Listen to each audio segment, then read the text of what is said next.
Hola, buenas noches. Bienvenido a una nueva emisión de Punto de Encuentro por la pantalla de Somos Gualeguaychú, como siempre en vivo. Bueno, estamos a pocos días de una fecha patria, de una fecha sentida, y para recordar también a uno de los próceres más queridos y más sentidos de la República Argentina, me refiero a Manuel Belgrano, el creador de la bandera. Por eso hemos invitado a la profesora de Historia, Delia Reynoso, para que hable un poco sobre la historia. Me estaba contando antes de empezar el programa la cantidad de cosas que ha hecho Manuel Belgrano, y que muchas cosas se saben, pero otras no, fundamentalmente el temple que tenía y la firmeza. Así que bueno, vamos a conversar con ella y volcar un poco a la zona de Gualeguaychú y Entre Ríos. ¿Qué pasaba por esos años, por el 1810, el 11, el 12, donde fue, digamos, apareció la enseña patria, que después fue, digamos, ratificada en el Congreso de Tucumán. Pero eso lo vamos a conversar con la profesora Delia Reynoso. El tema salud, que es importante conocer algunos sobre el tema de estadística. Semanas atrás, por tema político, estuvimos charlando con Francisco Álvarez y dio un detalle que me llamó la atención y por eso le hemos convocado al doctor Arocena para hablar sobre el tema de cáncer, qué es lo que está pasando, las estadísticas, cómo responde la salud pública sobre este tema. También la idea era la semana anterior invitar a distintos precandidatos. Obviamente todo el mundo sabe, estamos en periodo electoral en Entre Ríos y en la República Argentina, pero este martes, bueno, no logramos que algún precandidato asista al programa. ¿Qué sucede?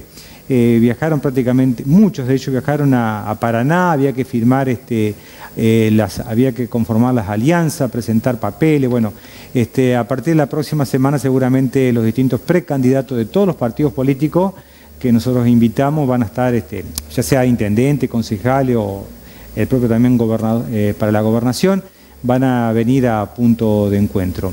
Y por eso quiero compartir con ustedes nuevamente una parte de una charla que tuvimos semanas atrás con el doctor Jorge Cura. Bueno, él es médico, ustedes muchos se acordarán, el tema del proyecto de los ferrocarriles, nuevamente para la provincia de Entre Ríos. Hace años que viene trabajándolo, presentándolo en distintas municipalidades, digamos, poco a poco fue, digamos, cosechando los apoyos, lo ha presentado al gobierno de la provincia para ver qué puede pasar con las vías en la provincia de Entre Ríos. Eso va a ser al final del programa. Presentamos los títulos y conversamos con la profesora Reynoso.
Bueno, lo dijimos en la presentación del programa, hablar de Manuel Belgrano le pone muy contenta y también emotiva a la profesora Delia Reynoso. Buenas noches, ¿cómo estás? Buenas noches, bien. Bueno, siempre es lindo hablar y recordar a Manuel Belgrano, ¿no? Una figura grande de la historia argentina, ejemplar, podríamos decir. Uno de los ejemplares, uno de los próceres ejemplares. Para mí creo que sí, por lo que hizo, por lo que pensaba, por su modo de ser, fue un grande. Podemos decir digno de imitar en tiempos presentes, ¿no? Totalmente. Actuales. Exacto. Las enseñanzas que dejó. ¿Podemos decir que el corolario de Manuel Belgrano es la enseña patria o hay un montón de cosas, Delia?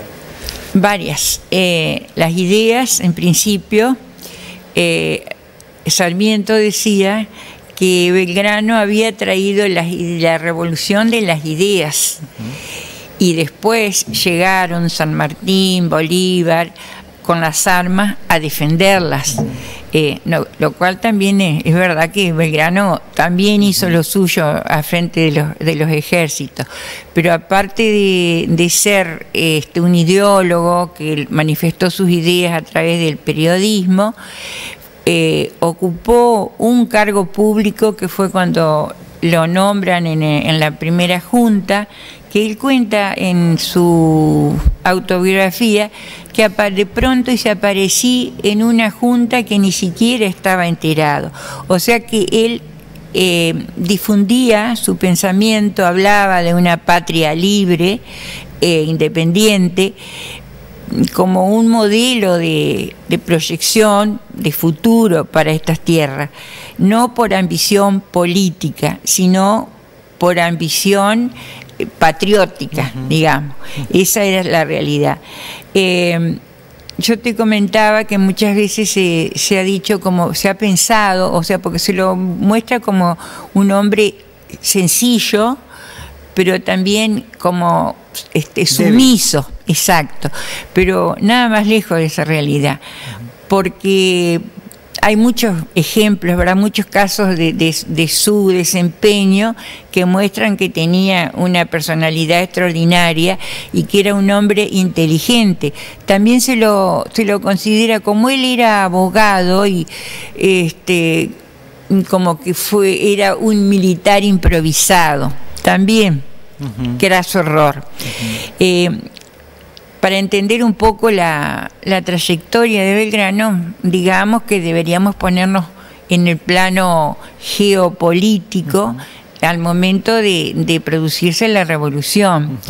Lo que era el virreinato del Río de la Plata estaba constituido por lo que es hoy Argentina, la Banda Oriental, Paraguay, el Alto Perú y bueno, todo el territorio argentino y una parte del norte de Chile. Es decir, que era un vasto territorio que estaba poblado por españoles y por criollos, mestizos muchos, ¿verdad? Había indios, había negros, y bueno, y el blanco americano, que era el hijo de español nacido en América, que fueron en realidad los que llevaron adelante la revolución. Ahora, cuando se produce ese movimiento, o sea, consecuencia de la situación española, de que el rey estaba preso, toda esa historia, entonces cuando se resuelve acá, bueno, tenemos que hacernos cargo, ver cómo seguimos, aprovechar la coyuntura, como dicen ahora, bueno, que se produce el movimiento de mayo, se produce el movimiento de mayo, entonces ahí, ¿qué pasa? No todas las regiones respondieron a la formación de la Junta. Por ejemplo, la Banda Oriental, la campaña quedó en poder de los españoles, pero el puerto de Montevideo, que era una fortaleza, estaba sitiado. Quedó sitiado. Entonces, eso, no quedó sitiado, quedó en poder de los españoles. Por eso la Junta ordenó sitiarlo. Vos decías qué pasaba acá por ejemplo, en Entre Ríos. En el caso de Gualeguaychú, por ejemplo, la Junta, cuando se constituyó, comunicó a los pueblos del interior lo que se había resuelto, que se había formado una junta de carácter provisional y que tendrían que mandar sus representantes. Acá llegó esa notificación, se pensó enviar sus representantes, bueno, después eso quedó en el tintero, digamos, porque hubo una contraorden. Pero dentro del cabildo de Gualeguaychú había gente que era partidaria de la revolución. Pero la mayor parte de los cabildantes eran españoles. Por lo tanto, se demoró eso en aceptar. Claro, es más, después se organiza una contrarrevolución venida desde la Banda Oriental, desde Montevideo, que toman a las villas entrerrianas, entre las que cae Gualeguaychú también. Pero ¿por qué es Belgrano el tema de se le indica, hay que hacer una enseña patria? Fue un gesto. ¿Cómo terminó eso? Una iniciativa. Cuando yo te decía que en Montevideo estaban los españoles que hacían sus correrías por el río Uruguay, por el río Paraná, para proveerse, por estar sitiados, para proveerse los elementos necesarios. Y ahí lo mandaron a Belgrano, lo mandó la Junta a establecer una defensa, que es lo que se conoce como las baterías Libertad e Independencia. Y ahí es cuando Belgrano decide tener un elemento, algo que levante el espíritu de la tropa, para alentarlos, para entusiasmarlos. Y ahí es cuando se enarbola por primera vez la bandera, en 1812.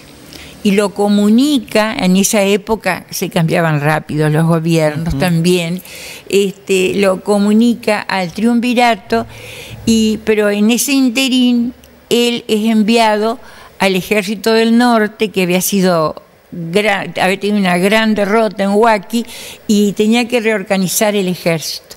Entonces otra vez, volviendo al tema de la bandera, él piensa que hay que levantar ese ejército que está destruido, que está desmoralizado, desarmado. Y lo hace jurar, digamos, a las tropas y al pueblo. El 25 de mayo de 1812, entonces, celebra él el segundo aniversario de la patria, o sea, el de la revolución. Y ahí hace jurar al pueblo y al ejército la bandera, la gloriosa bandera.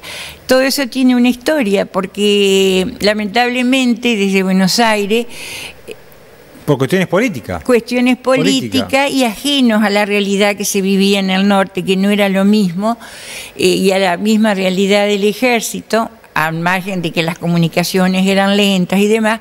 Entonces la comunicación a Belgrano no le llegó. Cuando llegó la comunicación que le decían que no era momento de enarbolar bandera y la guardara, ya estaba jurada. Bueno, de cualquier forma, la bandera después el guarda se le entrega a un sacerdote. Esa también es la otra historia que yo te comentaba, de que esas banderas quedaron... ¿Una volvió a la Argentina? Una volvió a la Argentina. ¿Está dónde, digamos, está en resguardo? Sí. No sé exactamente si está en el Museo Histórico o está... no sé bien, vos sabés que no sé dónde, pero sé que llegó a la Argentina. Una de las banderas. La otra quedó en Bolivia. O sea que fueron, porque dice que pasaron muchos años y en una oportunidad en una iglesia... en Maya, un pueblito al norte del Perú, del Alto Perú, encontraron esas banderas dobladas, escondidas detrás de un cuadro. Se estima que son esas banderas. Se estima que son casi con certeza que son las banderas porque él las mandó a guardar, las banderas de Belgrano. A esconder. Claro, así que la bandera pobre quedó esperando. Y cuando él, digamos, se arma digamos, ¿es diferente a la que conocemos nosotros? Sí. ¿Qué idea tenía Belgrano de la bandera? Incluso hay hasta distintas hipótesis por qué eligió esos colores. Algunos dicen que era porque era el manto de la Virgen, el celeste y blanco. Digamos que la literatura es del color del cielo, del color del mar. Pero bueno, también hablan de que era porque... Lo más probable es que haya sido por el manto de la Virgen, pero también porque la banda del rey de España era celeste y blanco. De cualquier manera, él dice, la mandé a hacer azul, celeste y blanca. Eso es lo que él dice, no teniendo bandera y necesitándola, la mandé. Y esa es la comunicación que él manda al triunvirato. Y bueno, y ahí quedó la historia. Pero en realidad la bandera, como símbolo reconocido, va a ser... porque siempre se atribuye a la Asamblea de 1813 que aprobó los símbolos patrios. Pero no la bandera. Claro, porque la Asamblea tenía justamente el carácter, se erigió soberana y tenía como objetivo la declaración de la independencia. Entonces aprobó los símbolos patrios, el himno, el escudo, la carapela. Claro, pero no, la bandera quedó, como quien dice, en el tintero. Recién el Congreso de Tucumán en 1816, en una sesión especial, aprueban la bandera como símbolo. Que es interesante, ¿no? Porque sobrevivió los tiempos, nos marcó como digamos, la identidad nuestra, y es, creo yo, el orgullo del argentino, que cuando los argentinos estamos contentos salimos a flamear bandera como lo hemos visto. No, cuando se está en el exterior continuamente hay una bandera. Y cuando uno viaja al exterior y ve la bandera argentina... y continuamente, siempre en la valija hay una bandera. Es como la que nos une a todos. Sí. Ahora, digamos, era una persona muy preparada, era hijo de españoles, Belgrano, y estudió, digamos. Él estudió en España. Sin embargo, tenía unas ideas libertarias absolutas. Claro, pero él, justamente porque él estaba imbuido de las ideas que proliferaban en esa época en Europa, las ideas de la Ilustración, la idea de la libertad de comercio, de la igualdad, o sea, principios que se habían reproducido después de la Revolución Francesa, y esas ideas que eran los jóvenes ilustrados, eran los que estaban en condiciones de proponer un cambio y buscar cómo llevarlo adelante, o sea, romper con el sistema monopólico y hegemónico de España. Ese era, por eso hablamos, toda revolución es un proceso de reacción. Reacción que significa reacción contra un sistema vigente.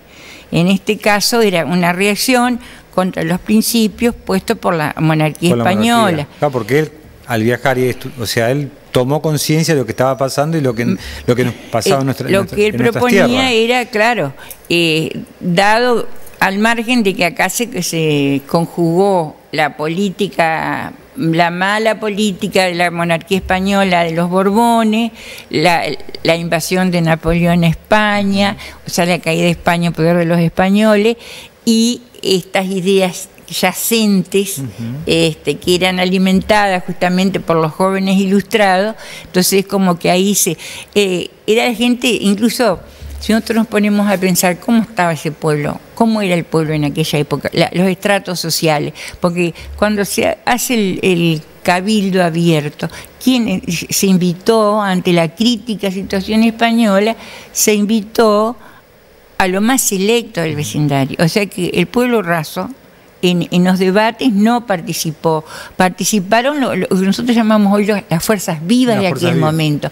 ¿Quiénes quedaron representados? Si uno analiza la primera junta, vamos a ver que hay un sacerdote, dos militares, comerciantes y los universitarios. Que traducidos a lo nuestro sería la iglesia, el empresario, el credo, el profesional, ¿verdad? Que eran los que tenían quizá más facilidad de hablar o más conocimiento. Conocimiento y poder, las dos cosas. Claro, sobre todo el poder. Pero lo interesante es que volviendo a la figura de Belgrano, él no era un candidato, como decimos ahora, o que aspiraba. A él le delegaron funciones que asumió.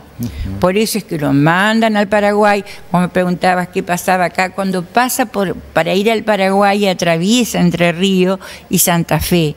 Y supo despertar en la gente. Él mismo les escribe que dice: a porfía nos ofrecían caballos, todo lo que necesitaban para la expedición. Claro. O sea que el pueblo, ahí está el pueblo que se sumaba para acompañarlo. Lo mismo, o sea, que tenían, que eso es lo importante y eso es lo que nos falta. Era un hombre prudente, inteligente y con mucha autoridad. Y no era un hombre ambicioso, no era por mí que lo hago, lo hago por todos.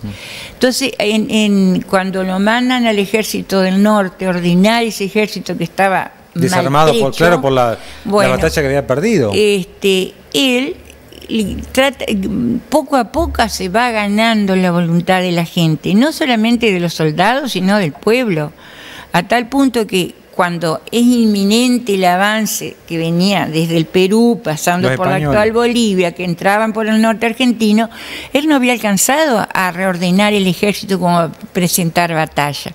Entonces, ¿qué le dijo? Él podía decir, me largo, pero ¿y después qué hago?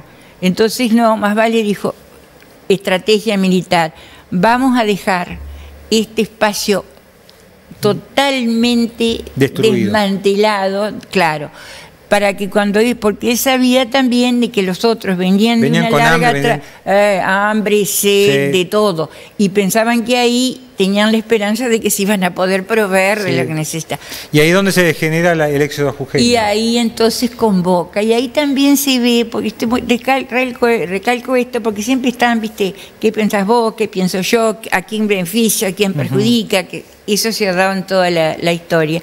Y acá también, el pueblo raso, los pobladores humildes, tenían sus casas, sus animalitos, su modo de vivir. Fueron los que primero aceptaron. Pero sabían que venía el peligro y que tenían que, por el bien de todos, salir. Pero aquellos que tenían una situación más opulenta, que estaban en una posición más sólida, claro, y ahí es donde se vio que Belgrano dijo, no, acá salimos todos. El bando fue terminante, no se queda nadie. Y hasta que no salieron todos, el último en salir fue él a las 12 de la noche. Y bueno, y ahí sí tardaron 5 días en llegar a Tucumán, en carreta, en mula, a pie, viejos, mujeres, niños. Todo el mundo. Y en los animales. Y con los animales que pudieron llevar. Sí. Y bueno, y ahí es donde se fortifica. Pero ahí él es donde muestra su, digamos, su autoridad, y su inteligencia y su prudencia, porque lo otro era como tirarse, viste, en un abismo. O sea que tuvo, y bueno, y ahí mismo en esa época es cuando le ofrecen, no le ofrecen Rivadavia, de vuelta siempre con Rivadavia, aunque después lo mandaron en una misión diplomática con Rivadavia a Europa, mira, pero bueno, le ordena que siga retrocediendo hasta Córdoba, o sea que deje todo el noroeste desguarnecido, y los españoles iban a entrar como Juana por su casa. Entonces él dice, no, porque esto es un riesgo muy grande y le dejamos todo a ellos y el pueblo que va a sufrir las consecuencias. Y se plantifica y se fortalece. Esa fue la famosa desobediencia de Uruguay al gobierno de Belgrano, al gobierno de Buenos Aires. Exactamente. Y después vino la batalla de Tucumán. Y bueno, después Tucumán, claro, después Salta, bueno, después de vuelta, cuando entran allá en el norte lo derrotan, bueno, y después ahí, fíjate que se arma una trilogía, porque ese norte había que defenderlo. Llega San Martín, que lo va a reemplazar ahí en el Ejército del Norte. San Martín, como él, coincide que es imposible mandar un ejército por tierra en esa geografía. Y bueno, entonces decide el otro plan de él, que será para otra historia. Claro, que llegara al Perú por agua.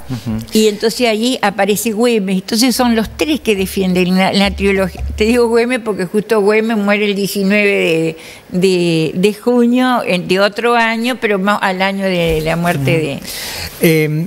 digamos, cuando vos hablas de Manuel Belgrano, digámoslo, lo defendés mucho, ¿no? No lo defiendo, lo pongo como ejemplo. Como ejemplo. Como ejemplo que nos haría falta a nosotros ahora. No, más allá, la última pregunta que te hago. Ejemplo para los políticos nuestros de hoy, ¿no? Por supuesto. Y por eso te digo, el desinterés personal, la preocupación por el bien común, la humildad, la sencillez. Él vivió sencillamente. Es más, vos sabés que a él cuando después de las batallas esas de Tucumán y Salta le dieron un premio para fundar escuela.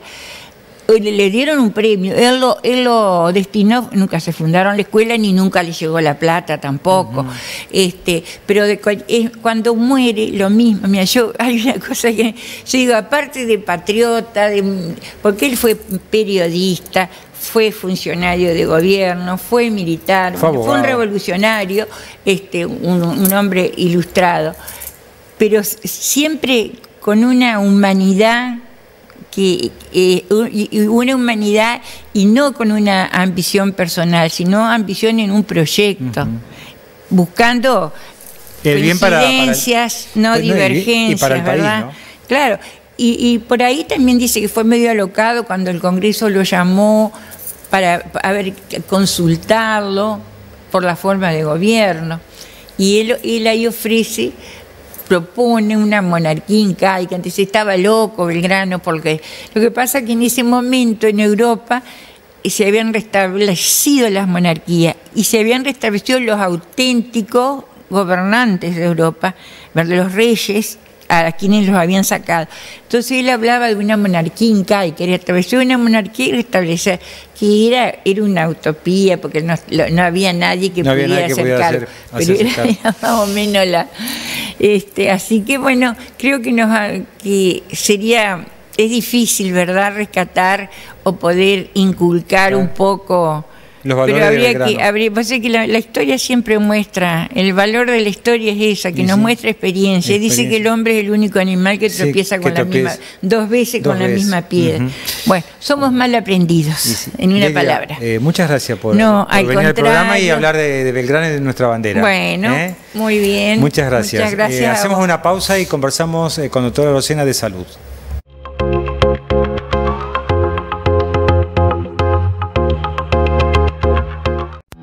Vecinos y vecinas, los que formamos parte de este grupo de ciudadanos, albergamos un sueño: lograr que Gualeguaychú sea una ciudad segura, con pleno desarrollo, proyectando lo mejor para futuras generaciones. Tenemos el sentido común que necesita la comunidad para crecer. Materialicémoslo juntos. Frente Vecinal Gualeguaychú de pie. Cuidar la energía eléctrica es un gran factor de ahorro y solidaridad de los ciudadanos. Señor usuario, elimine los consumos fantasmas de su hogar. Los aparatos en stand-by representan entre un 7 y un 11% del consumo total de su factura de energía. Se lo pide su cooperativa eléctrica. Veterinaria Telechea. Clínica, cirugía, cardiología, traumatología, ecografía, laboratorio, fisioterapia, radiología. Telechea, una veterinaria amiga. Ayacucho 24, teléfono 3446 42 77 14.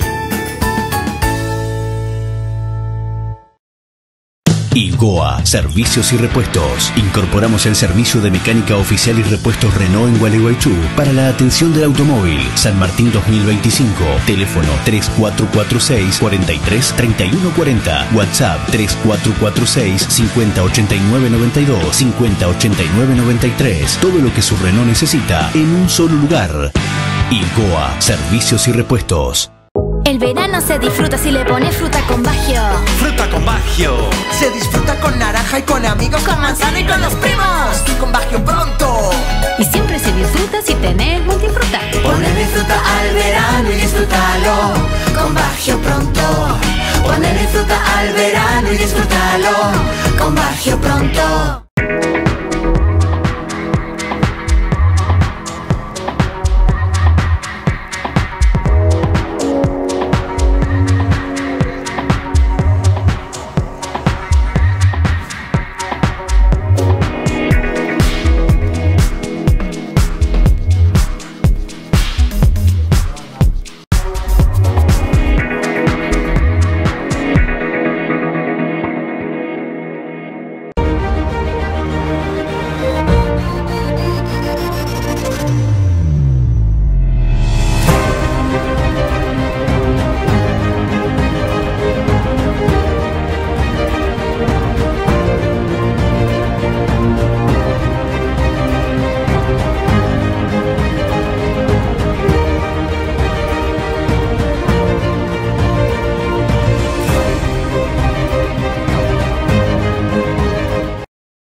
Hablar de salud siempre es importante para que también la comunidad, en este caso los televidentes de Gualeguaychú, conozcan un poquito más qué es lo que sucede con el tema del cáncer, ¿no? Semanas atrás estuvimos charlando con Francisco Álvarez, bueno, vino por una cuestión política, pero comentó un aspecto que les decía al principio del programa, me llamó la atención y por eso hemos invitado a la doctora Rosena. El martes anterior estaba en un congreso de Estados Unidos, ahora se va a explayar un poquito más, pero la idea es hablar de estadística y de la situación del cáncer en Gualeguaychú. Doctora Rosena, buenas noches, ¿cómo le va? Buenas noches. Bienvenido. Muchas gracias. ¿Cómo estamos con el tema de usted como profesional, oncólogo, la salud en Gualeguaychú en esta rama, en esta situación problemática para gran parte de la comunidad? Para gran parte de la comunidad. Primero quiero informarte que estoy dentro del grupo técnico de Francisco Álvarez, con respecto a salud. Sí, eso quería, por eso el doctor, Francisco Álvarez habló del equipo técnico y ahí le informó. Claro, la verdad que me entusiasmó Francisco Álvarez, una persona que conozco, ¿no es cierto?, de hace tiempo, íntegro moralmente, honesto, con muchas ganas de trabajar y hacer cambio en Gualeguaychú, y bueno, me entusiasmó en ese sentido y acá estoy participando. Bueno, también, y obviamente la convocó para la parte de parte de salud. Específicamente para la parte salud. de salud. Bueno, y que usted de salud sabe mucho. Y en la parte de salud, desde el punto de vista oncológico, la incidencia, como ya es de costumbre, va aumentando. La incidencia de tumores son los números de nuevos casos. Eso es incidencia. O sea, nosotros formamos parte del registro de tumores de la provincia de Entre Ríos, que se creó en el año 2001 por ley. Antes existía el registro de Concordia, pero a partir del 2001 por ley se creó el registro de tumores de la provincia de Entre Ríos. ¿Con qué objetivo, doctor? ¿Cuál era el trabajo? El trabajo es registrar todos los tumores de todas las localidades de la provincia de Entre Ríos. Por eso se dividió en 4 zonas. Zona 1 Paraná, zona 2 Concordia, 3 Concepción del Uruguay, 4 Departamento Gualeguaychú y Gualeguay. Con el objetivo de registrar todos los tumores para saber. ¿De niños, de adultos, de todos? De todos los tumores. Con el objetivo de saber la incidencia que tienen los tumores, cuáles son los tumores más frecuentes en general, cuáles son los tumores más frecuentes en mujeres, cuáles son los tumores más frecuentes en hombres. Y también de la incidencia, la mortalidad que tienen esos tumores. El objetivo es obtener todos esos datos. ¿Para qué? ¿Para qué obtener todos esos datos? Para conocer y hacer estudio, que eso lo que faltó, nunca salud pública o el Estado gubernamental, ya sea provincial o municipal, ¿no es cierto?, creó comisiones para investigar la causa, porque en definitiva, el cáncer, el 25% de los cánceres son genéticos. Ahí no podemos hacer absolutamente nada. Lo genético en algún momento de la vida va a aparecer un tumor. No podemos prevenir lo genético. Pero el 75% restante son cáncer ocasionales. Y sobre ese 75% se puede trabajar y disminuir muchísimo la incidencia, conociendo cuáles son los factores cancerígenos de tal ciudad o de tal región que pueden estar provocando ese tipo de tumores. Por ejemplo, ya sabemos que hay cancerígenos ambientales, el aire, por ejemplo, el aire contaminado, el agua, ¿no es cierto?, que son potencialmente con sustancias cancerígenas que provocan cáncer. Y nunca se investigó todo eso. Doctor, usted dice que en el 2001 se creó. Sí. Estamos en 2023. ¿Funcionó en forma permanente o esto se cortó? No, funcionó en forma permanente. Estamos atrasados el registro de tumores. En la última edición, el último cierre que se hizo fue en el año 2015, salvo el cáncer de mama, porque la IAR, nosotros también formamos parte de la IAR, que es la Agencia Internacional de Investigación sobre el Cáncer, que forma parte de la Organización Mundial de la Salud. La IAR tiene asiento en la ciudad de Lyon, en Francia, y nosotros también participamos y damos los datos a la IAR. Cuando usted dice nosotros, ¿es Argentina? No, El registro de tumores de la provincia de Entre Ríos. O sea, el registro tiene varios médicos, cada jefe de cada zona, y 2 o 3 registradoras por zona, que es la que obtienen todos los datos. Sin la registradora, la verdad que no podríamos hacer nada, porque son los que caminan, son el trabajo de hormiga para registrar todo, ¿no es cierto? Y la IAR nos contrató para hacer ese trabajo de cáncer de mama del año 2012 al 2017. O sea que en cáncer de mama tenemos cerrado hasta el 2017.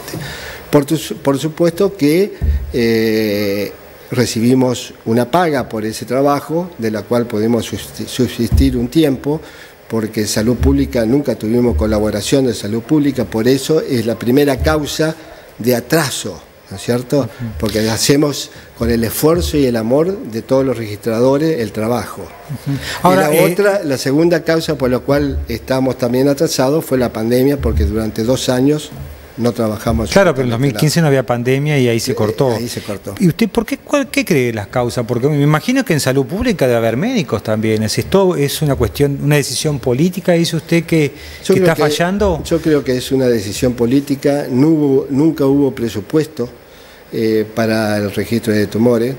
Es más, este año el registro de tumores se reunió con el Instituto Provincial de Cáncer, que fue creado, una organización que fue creada también por medio de Salud Pública hace un año, casi 2 años, para ver si podemos formar parte de esa institución y ayudarnos mutuamente, ¿no es cierto? Es más, la semana pasada se reunió el registro de tumores con el doctor Fernández, que es el presidente del Instituto Provincial de Cáncer, para trabajar en conjunto.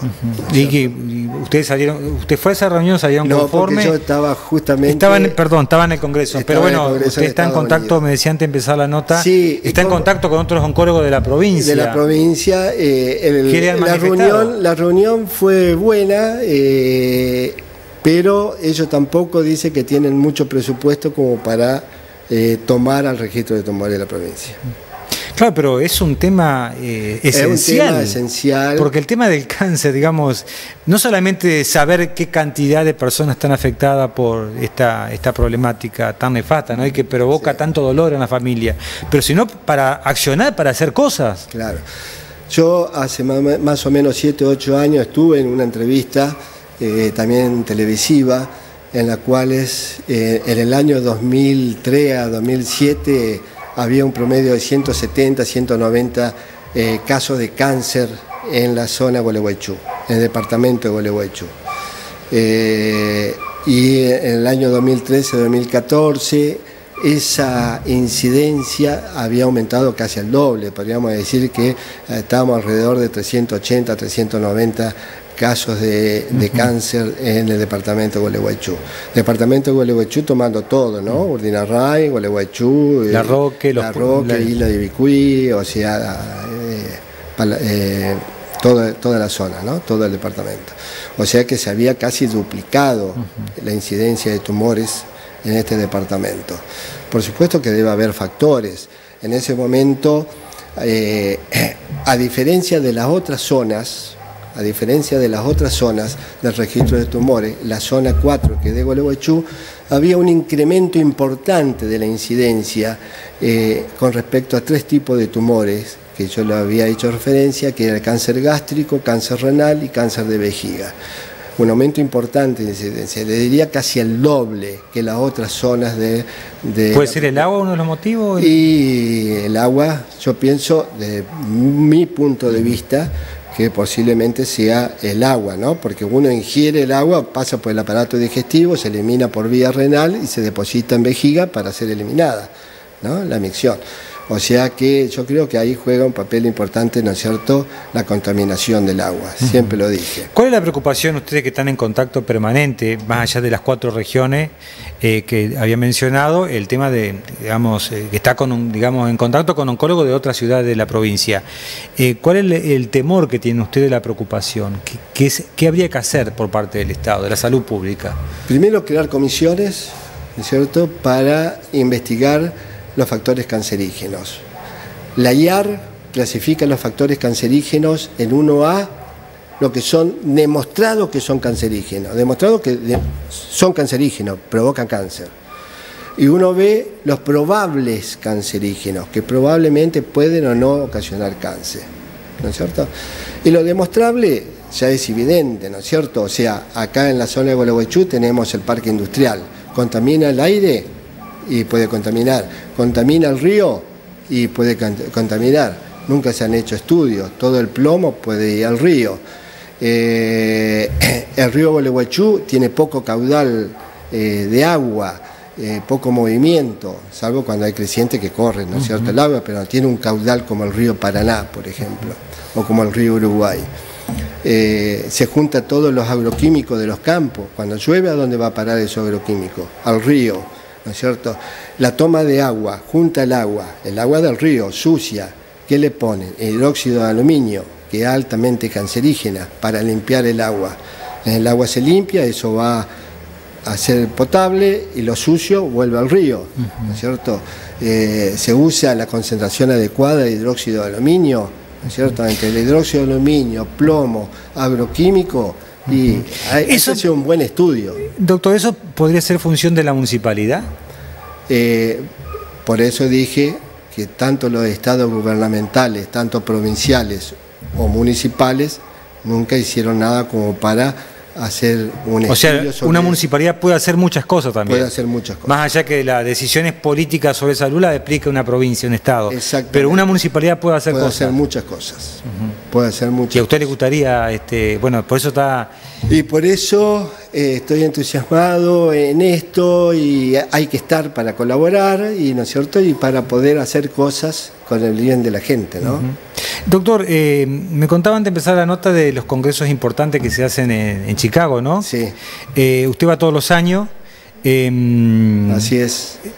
Digamos, 40.000 oncólogos. Este año hubo 40.000 inscriptos, 40.000 oncólogos de todo el mundo. De todo el mundo, exactamente. Es lo más importante, es el Congreso Americano de Oncología, que es lo que está en la actualidad, lo que se viene y lo que se va a venir, lo que está en estudio en fase 3, que se proyecta 2 o 3 años, lo que se va a venir, ¿no es cierto?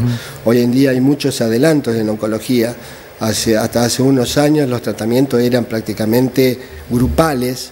Hoy los tratamientos, tanto en cáncer de pulmón, en cáncer de mama, en muchos tumores, prácticamente son personalizados. Hay tratamientos de quimioterapia, anticuerpos monoclonales, antigenéticos, inmunoterapia, ¿no es cierto? Por eso... ¿Y cuál es la preocupación? Usted, que seguramente ha tenido oportunidad de charlar, se conoce con muchos oncólogos de todo el mundo, pero en esos digamos, intervalos que conversa con otros médicos, ¿cuál es la preocupación que es un sinónimo de todos ellos y de ustedes también acá de Argentina? Bueno, la preocupación que cada vez la incidencia de cáncer, tanto localmente como en el país o a nivel mundial, va creciendo, ¿no es cierto? Por diferentes factores. Hay cambios climáticos también que tienen que ver, hay problemas inmunológicos por la situación, por el estrés. Eso baja mucho la defensa y las células pueden aprovechar ahí para el crecimiento, ¿me entiendes? Entonces, eso es una realidad. Y la otra realidad, que cada vez se crean más medicamentos o tratamientos de inmunoterapia, pero también muy costosas, ¿no es cierto? Y en la situación económica que está el país, muchas veces enfrentarse a esos presupuestos... remedios muy caros, remedios muy caros. Eso es una preocupación que se maneja. Claro, pensar los gobiernos, y también, yo digo, pensar en la gente humilde, ¿no?, que no tiene esa posibilidad y que tiene que recaer también en un hospital y que tal vez no están los elementos necesarios, ¿no? Sí, ese es el problema, pero nosotros acá en el hospital estamos trabajando bien, siempre hay medicación, tratamos de dar lo mejor, lo que está indicado en el momento. No me refiero al hospital nuestro, digo a hospital nivel general. A nivel general me refiero. A nivel general, sí. Pero bueno, ya que está explicando, cuente lo del caso de Gualeguaychú.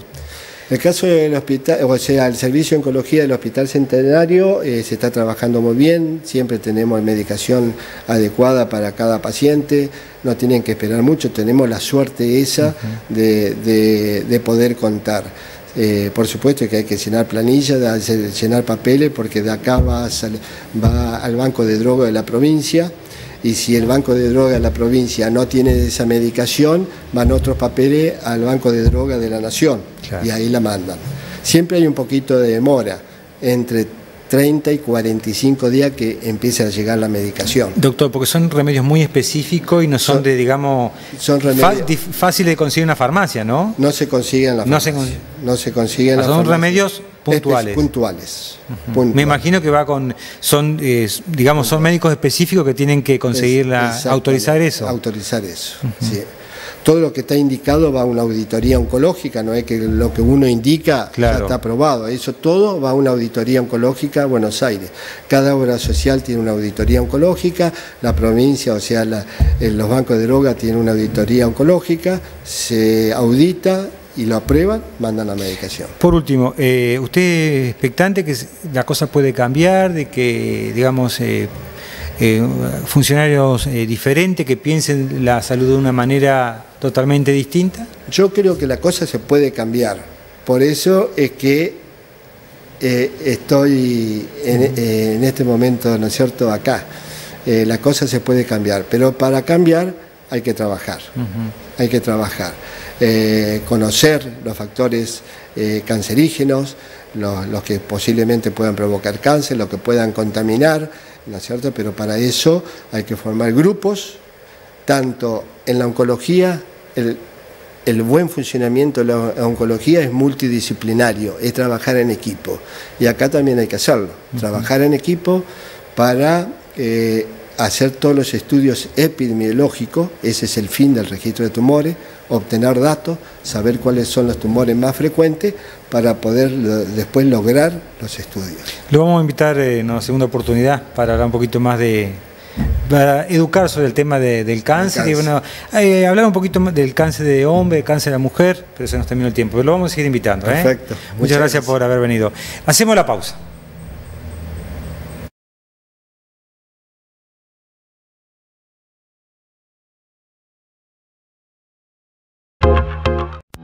Vecinos y vecinas, los que formamos parte de este grupo de ciudadanos, albergamos un sueño: lograr que Gualeguaychú sea una ciudad segura, con pleno desarrollo, proyectando lo mejor para futuras generaciones.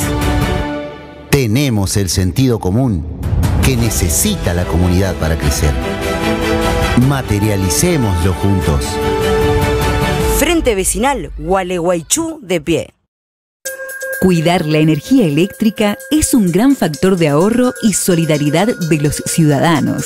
Señor usuario, elimine los consumos fantasmas de su hogar. Los aparatos en stand-by representan entre un 7 y un 11% del consumo total de su factura de energía. Se lo pide su cooperativa eléctrica. Veterinaria Telechea.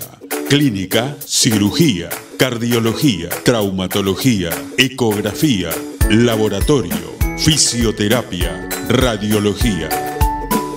Telechea, una veterinaria amiga. Ayacucho 24, teléfono 3446 42 77 14.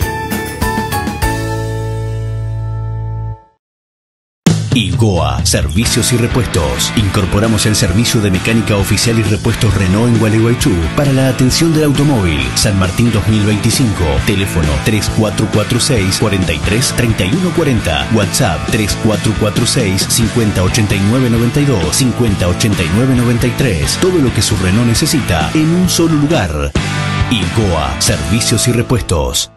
El verano se disfruta si le pones fruta con Bagio. Fruta con Bagio. Se disfruta con naranja y con amigos, con manzana y con los primos. Con Bagio pronto. Y siempre se disfruta si tenés multifruta. Ponele fruta al verano y disfrútalo con Bagio pronto. Ponele fruta al verano y disfrútalo con Bagio pronto.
Último bloque de Punto de Encuentro.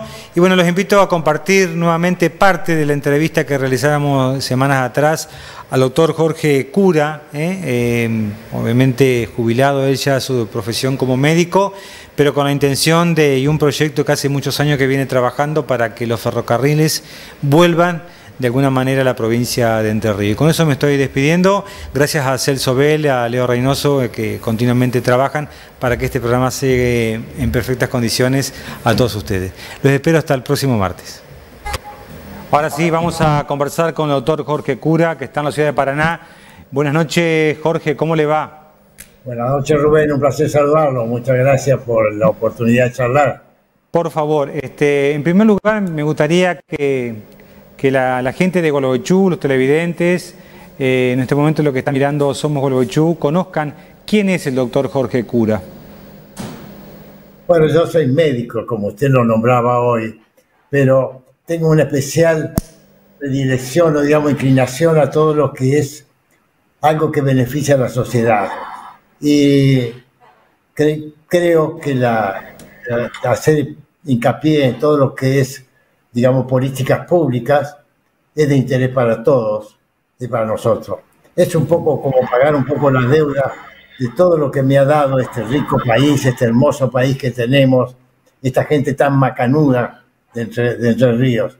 Y he recorrido muchas ciudades, de algunas ideas, no solo del tren, también hemos presentado un proyecto de salud sobre un nuevo régimen laboral docente, otro proyecto de ley que no es mío, pero yo lo impulso, que es sobre prevención y tratamiento de la drogadicción, y alguno más, es decir, estoy en estas cosas. Y entre ellos el tren. Los trenes son uno de los medios más imprescindibles para nuestra provincia, por su vastedad, su camino con escasa posibilidad de pavimentación, este gran inmenso, el mundo inmenso que es lo rural de Entre Ríos. Jorge, perdón que lo interrumpa. Bueno, usted fue muchos años director de un centro de salud muy importante de la ciudad de Paraná, pero más allá de su actividad como médico, que me estaba contando cuando hacíamos intercambio a través del celular, bueno, más de 50 años llevan la profesión. Uno, más allá que se jubile, sigue siendo médico hasta el último minuto de su vida, me imagino. Pero ¿por qué ese objetivo, ese trabajo que vienen haciendo ustedes para, digamos, que la provincia de Entre Ríos vuelva a contar con un medio de transporte que a lo largo de las décadas, tiempo atrás, fue muy importante, ¿no? Yo le contaba y le cuento a la audiencia que los pueblos digamos los entrerrianos que hemos nacido en pueblos y en localidades que han nacido a la vera del ferrocarril, yo, bueno, obviamente siempre menciono lo que es la ciudad de Basavilbaso. Cuando uno se levantaba, tenía en Basavilbaso, hay vía por todos lados. Usted que conoce la ciudad, doctor, sabe perfectamente. Y los trenes pasaban, sabíamos los horarios que iban de Basavilbaso, por ejemplo, a Concepción del Uruguay o el ferry, transportando cientos de personas que venían de otros lugares de la provincia de Entre Ríos. En el año 95, 94 empezó todo a interrumpirse con esto durante la gestión de Carlos Menem. Durante años durmieron, hubo silencio de los trenes. ¿Y después qué pasó? ¿Cuál es la posibilidad, doctor, para la provincia de Entre Ríos? Bueno, lo que usted cuenta, nuestros trenes, los entrerrianos, tienen una historia. Esto comienza en el año 1860, cuando Urquiza, por decreto, aprueba por primera vez a un grupo de entrerrianos de Gualeguay, privados, que comienza la construcción del ferrocarril. Después viene la política mal manejada, cuando Menem dice el ramal que para, ramal que cierra. Y hoy, en la modernidad, los trenes han demostrado que es sino tal vez el transporte más importante, más moderno del mundo. Fíjese que es tan moderno que en Europa, en la Comunidad Europea, está tratando una ley para normatizar que los aviones no deban recorrer menos de 400 kilómetros, porque el tren puede reemplazarlo perfectamente con más seguridad, con más rapidez y con menos costos. Y eso es muy importante. Y nosotros tenemos en nuestra provincia un montón de elementos que hacen a la vida de la provincia. Fíjese usted que tenemos hoy, en los 90, cuando empezaron a cerrar los ferrocarriles, Entre Ríos contaba con 3.200 kilómetros de vía férrea. Hoy están en marcha simplemente alrededor de 900, de los cuales 600 están usados relativamente con defecto, pero están usados. Queremos reconstruir los otros 600 que hacen a que complete por lo menos los principales puntos de ferrocarril de Urquiza. ¿Y cuál es, digamos, la expectativa que tienen ustedes de lo que pueda surgir en la provincia de Entre Ríos? Porque este tema, como lo decía al principio del programa, Jorge, viene de hace muchos años, mucho tiempo, que ustedes vienen bregando para, digamos, para que vuelva el ferrocarril Urquiza a circular por nuestros pagos. Sí, yo empecé con este proyecto hace 4 años, casi 5 años, y recorrí la provincia, fui a muchos lugares, inclusive a Gualeguaychú, y de 42 ciudades de la provincia yo le pedí a los intendentes que emitieran un apoyo formal, si les parecía bien, sobre este proyecto, y 42 ciudades de la provincia lo emitieron. Y no le emitió el intendente, que podría ser mucho más fácil, sino que a mi pedido le emitía el Consejo Deliberante, que tenía todas las opiniones políticas, de manera que nadie podía hasta decir que no estaba en conocimiento y no lo apoyaba.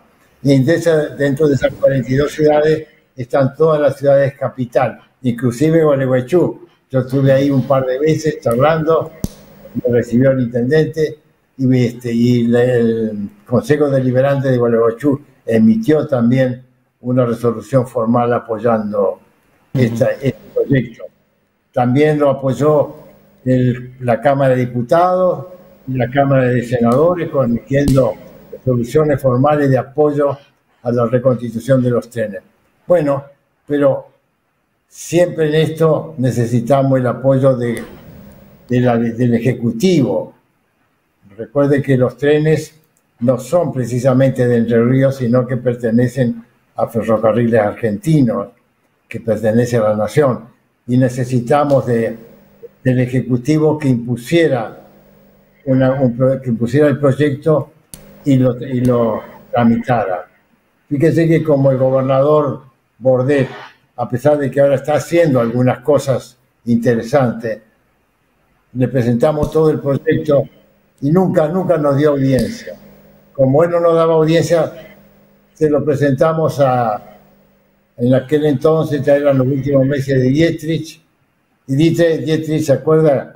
El ministro de Transporte. Sí. Se rió, y dijo, los entrerrianos quieren todo. Como también ahí fue imposible acceder, hablamos con tratamos de tener una audiencia con, creo que se llamaba Manucci, que era el presidente del Ferrocarril Argentino. No conseguimos, pero por interpósita persona le dijo a esta persona, en la medida que la provincia no se interese, esto no se mueve. Es decir, usted está manifestando, el gobernador Gustavo Bordet tiene el proyecto, el estudio que ustedes han hecho. Hace 3 años que lo tiene ahí en el despacho, que lo tiene. De todas formas, miren, lo más importante, y por qué ahora insistimos de nuevo en esto, ponerlo en el tapete, porque hace un par de meses se lo presenté al candidato a gobernador, el contador Rogelio Frigerio. Se interesó muchísimo por los detalles, se interesó por los costos que pueden demandar, y lo hizo de tal forma que realmente nos sentimos optimistas de que ahora sí puede ser que se ponga en marcha. Él estuvo muy interesado en este tema y prometió estudiarlo y apoyarlo. Ahora, yo estaba mirando algunos puntos del trabajo que usted me remitió, doctor Cura, y me llamaba, o sea, más que llamar la atención, más de 860 escuelas primarias son rurales, y en esos edificios hay más de 115 que ocupan el mismo edificio, 115 escuelas secundarias, que obviamente también tienen relación, que muchos docentes podrían utilizar el tren para llegar a esas escuelas. No solo, digamos, no todas están en el medio rural, claro, pero que son el 74% de todas las escuelas primarias son surtidas por los alumnos que viven en la zona rural y que no pueden acceder a esas escuelas porque nuestros caminos, que es una de las redes más extensas que existe en las provincias por la cantidad de kilómetros cuadrados, tienen la característica que son arcillosos y son intransitables durante un promedio de 100 días al año.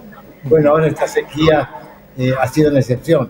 100 días al año y son arroyos, ya no caminos, e impiden a la gente comunicarse socialmente, a los chicos ir a la escuela que corresponde. No hay posibilidad de trasladar la producción. El tren es indispensable para Entre Ríos rural. Jorge, en la visita que usted nos comentaba de estas 42 localidades, que seguramente fue recibido por distintos intendentes, funcionarios, que también seguramente ha hablado con muchos concejales, ¿qué le manifiestan ellos? ¿Adhieren a esta postura? ¿Hablan del tren nuevamente? Bueno, ahora últimamente no he vuelto a recorrer, aparte muchas de estas autoridades han cambiado con los cambios de gobierno a través de las elecciones, ante las últimas elecciones nacionales y provinciales han cambiado. De todas formas, se manifestaron todos tan de acuerdo, inclusive apoyaron cuando yo iba, me volvieron a pedir que fuera, que lo mantuviera al tanto, y realmente hice un montón de amigos. Tal vez eso es lo más importante para mí como riqueza espiritual de haber hecho todo ese trabajo. Es que dependemos del tren. Todos los entrerrianos no somos el campo, y el campo es más del 50% de lo que nuestra provincia gana. Se imagina trasladar la producción mediante los trenes con un 30% menos de costo. Y no solo eso, sino que lo podemos llevar a nuestros puertos. Tenemos 2 puertos de ultramar, Rubén, del Ibicuí y Paranaguazú, que tienen un calado un poquito mayor que el de Rosario, pero con la gran ventaja que prácticamente no necesitan dragado para mantenimiento. Sí, Jorge, cuando uno visita, por ejemplo, el puerto de Ibicuí y está llegando, ve las vías que están, bueno, obviamente paralizadas, están obsoletas, que es triste ver eso, que en su momento, años atrás, décadas atrás, el tren llegaba, obviamente, y descargaba el material a los barcos que venían al puerto de Ibicuí. Déjeme, seguramente va a coincidir las vías en la provincia de Entre Ríos, que son troncales, y usted sabe que van bueno, obviamente Gualeguaychú no lo tiene ahora, pero el ferrocarril va por el medio, va hasta Basavilbaso, Villaguay, Concordia, después viene de Paraná, Concepción del Uruguay, transita y cruza, o cruzaba en su momento, obviamente, cuando uno salía de la estación de trenes de Paraná y paraba en todos los pueblitos, en todas las localidades, digo Rosario El Tala, Lucas González, Nogoyá, y se puede seguir mencionando. La parte económica, la producción, también es importante en este trabajo que se destaca, lo que digamos, puede llevar un tren con tantos vagones y la diferencia con lo que es un camión, ¿no? Explíquele eso, por favor, a la audiencia, Jorge. Sí, la diferencia es inmensa. Trasladar 1000 toneladas en un camión cuesta alrededor de $0.88 por tonelada, en un tren $0.88 por tonelada. En un camión significaría $18,80. Por otro lado, Rubén, lo más importante, lo más caro de recuperar los trenes son las trazas. Las trazas es lo más caro y eso está. Recuperar el resto es cuestión algunos durmientes. En Paraná, por lo menos hasta hace 2 años, había 10.000 durmientes apilados, y cambiar los rieles, que no es costoso. Pero fíjese usted, para llegar de Paraná hasta Basso, lo único que necesitamos es desmalezar. Usted no lo va a creer. O sea que digamos que las vías están transitables, Jorge. Están transitables, tal vez no, hay que cambiar algunos durmientos, sobre todo hay que levantar el cemento que han puesto en los pasos a nivel para que el tránsito no salte. Pero nada más que eso. Ir a Concepción del Uruguay, que ya fue el tren una vez, pero hay un pilar en el puente que no está muy firme, y habría que arreglarlo. El trayecto de Paraná, decía, a Basavilbaso, es solo de malezar. Y el trayecto de Paraná a Concordia, hay unos 100 kilómetros que habría que reconstruir un poco.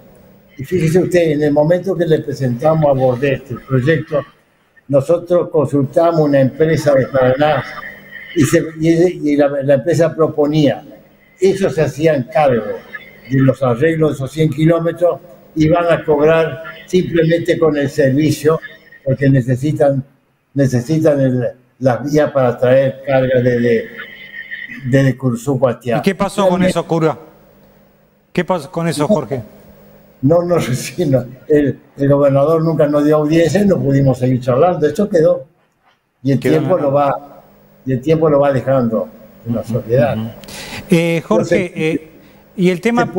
Sí, el tema, por ejemplo, de reparar digamos, las estaciones, digamos, las casas en distintas localidades, por ahí las comunidades pequeñas podrían ayudar también, porque hay obviamente algunas estaciones que están mantenidas, otras que están, digamos, semi derruidas, semi abandonadas, pero bueno, nuevamente si regresa el tren, yo me imagino que esas localidades van a acompañar de alguna manera y podrían ayudar, ¿no? No podemos esperar que ahora la nación haga todo. Tiene que haber un convenio entre la provincia y la nación. En la época de Urribarri, creo, la provincia hizo un convenio que no lo encontré en la provincia buscando, entre la provincia y algunas intendencias para que las intendencias se ocuparan de la forma local, lo que usted pide. Jorge, perdón, ¿usted es optimista de lo que puede llegar a pasar con el regreso del ferrocarril a la provincia de Entre Ríos, el ferrocarril Urquiza, el tradicional? Mire, he retomado con mucho impulso esto, con gran optimismo, después de la charla que hablé con el candidato a gobernador, Rogelio Frigerio. Si él accede a la gobernación, él prometió realmente ocuparse del tema y apoyarlo, porque ve en eso una posibilidad de desarrollo de la provincia, porque necesitamos del TER para que la provincia incorpore economía, para que la sociedad se favorezca. Tenemos tantas necesidades en todo este tiempo. Mire, Rubén, el 30% de las viviendas de Entre Ríos no tienen agua o cloacas. Es imposible. Hay escuelas, hay tantas cosas necesitamos. Jorge, y si uno mira, se traslada a distintas partes del mundo, países muy desarrollados, países desarrollados y que están en vía de desarrollo, tienen al tren como una forma y cómo lo defienden, que es también en el informe está cómo se utiliza el tren en Estados Unidos, en China, o sea, las políticas son diferentes, pero al tren lo cuidan. Mire, a mí yo trato de no hablar del pasado tan extraordinario que teníamos nosotros, sino miro hacia el futuro. Por eso que le digo, los países hoy en día, ¿cómo defienden el tren? Déjenme contarles que en los años 40, 50, nuestras vías férreas eran una de las más grandes del mundo. Sí. Teníamos cerca de 55.000 kilómetros de vía férrea. Pero eso se perdió. Hoy hay apenas unos 6.000 en toda la República. Nosotros, fíjese, China transporta el 43% de sus cargas en trenes, Estados Unidos 58, Rusia más. Nosotros apenas el 2% de nuestras cargas las transportamos en trenes. Tenemos que recuperar los trenes. ¿Solo el 2%, Jorge? Solo el 2% actualmente. Es insólito, ¿no? Que ocurra eso. Es insólito. Y estamos gastando no solo dinero. Fíjese, el tren gasta menos energía, tiene menos polución, tiene menos siniestros, es más rápido, es más limpio. Yo usé el tren en los últimos tiempos y realmente era una belleza viajar en tren. No, realmente viajar en tren saliendo de la estación de trenes de Paraná, dirigiéndose, cruzando lo que es Nogoyá, Rosario del Tala, Maciá, Luca González y bueno, llegando hasta Basavilbaso, bueno, era una cosa muy bella. Jorge, bueno, espero que tengas suerte, vamos a seguir este tema, porque la verdad que Entre Ríos se merece que el ferrocarril Urquiza vuelva a tomar vigor. Los entrerrianos nos merecemos algo mejor. Mire, una provincia que está en uno de los mejores lugares del país, estamos sobre el mar, estamos rodeados de las provincias realmente que van hacia adelante. No sé qué pasa con nosotros, pero bueno, es problema de capacidades y espero que el próximo gobierno lo logre. Creo que sí, que si ayudamos todos lo vamos a lograr. Jorge, muchas gracias por la comunicación, mucha suerte y vamos a seguir este tema digamos, para que retorne el tren ferrocarril Urquiza a la provincia de Entre Ríos. Muchas gracias. Bueno, sí, Ronnie, permítame saludar a tantos amigos que tengo en Gualeguaychú. No los nombro porque me puedo olvidar de algunos, pero muchos amigos académicos, políticos, gente honorable toda. Así que muchos saludos a ellos. Sigue la actividad como médico, ¿no? ¿Atendiendo? Sí, sigo atendiendo, sí. Yo soy ginecólogo, oncólogo, sobre todo me dedico a la oncología mamaria en la mujer. Fui jefe del servicio de oncología del Hospital San Martín hasta que me jubilé. Así que sí, la medicina es una pasión. También, la próxima vez lo voy a invitar, vamos a charlar porque sé que usted tiene un proyecto sobre educación también, así que le interesa mucho. Yo soy profesor de ginecología de la Universidad Nacional de Rosario, así que tengo un amor especial por la docencia. Y acá tengo algunos amigos como el profesor Hugo Páez, que también es doctor en ciencia de la educación, que realmente hemos trabajado juntos para hacer un proyecto, un nuevo régimen laboral docente, que con mucho gusto podemos charlarlo, Rubén. ¿Cómo no? En una próxima oportunidad, Jorge, le prometo, vamos a charlar sobre el tema de educación. Y bueno, obviamente que le voy a preguntar cómo marcha el tema del ferrocarril. Por supuesto. Y por supuesto, muchas gracias de nuevo por su gentileza, Rubén. Por favor, hasta entonces.